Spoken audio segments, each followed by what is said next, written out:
আপনি কি জানেন আপনার কাছের মানুষগুলাই লাশের খাটিয়া কাঁধে নিয়ে আপনাকে কবরস্থান পর্যন্ত নিয়ে যাবে, এমনকি দাফন কাফন করে কবরস্থান থেকে শুধু আপনাকে রেখে তারা চলে আসবে। শুধু অতএব কি বোঝা গেল যে গহীন অন্ধকার কবরে আপনাদেরকে একাই থাকতে হবে। আপনি যদি এখন মৃত্যুবরণ করেন, আপনারই এলাকার মসজিদে বলা হবে অমুকের ছেলে অমুক আজ পৃথিবীতে নাই। কারোর কিচ্ছু যায় আসে না। আপনি যেদিন মারা যাবেন আপনার বাড়ির পাশের প্রত্যেকটা মানুষই খাবার খাবে, কেউই না খেয়ে থাকবে না। আপনি না থাকলে পৃথিবীর কারোর কিচ্ছু যায় আসে না, পৃথিবীর নেমে চলতেই থাকবে। আপনি মারা গেলে আপনার এলাকার দোকানপাট বাজারগুলো ঠিকই চলবে, শুধু থাকবেন না, কারোর জন্য কোনো কিছু থেমে থাকবে না। আজ আপনি আছেন, কাল নাও থাকতে পারেন।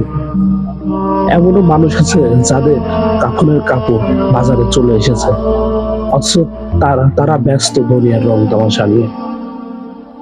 প্রত্যেকটা মানুষই জানে যে মারা যাবে, অথচ মৃত্যুর পরে আখিরাতের জন্য, পরকালের জন্য কিছু করতে হবে, এটা আসলে মাথায় থাকে না। আপনি যদি আজ মৃত্যুবরণ করেন, আপনার কাছের লোকগুলাই বলবে যে এটা লাশ ধরিস না। আপনার ওই অন্ধকার গহীন কবরে একদম একাই যেতে হবে। আপনার সম্পদ জমিনেই থেকে যাবে, ঘরের টাকা ঘরেই থাকবে, বাড়ির জায়গায় থাকবে, শুধু থাকবেন না আপনি।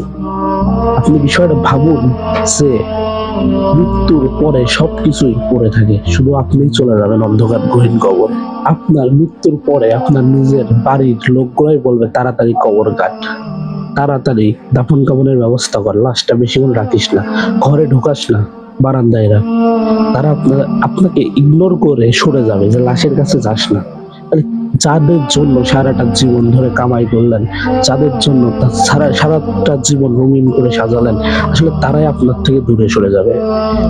প্রত্যেকটা মৃত্যু মানুষকে শিক্ষা দেয়। প্রত্যেকটা মৃত্যু থেকে আমাদের শিক্ষা নেওয়া উচিত যে আজ অমুক মারা গেছে, কাল আমাদের মরে যেতে হবে।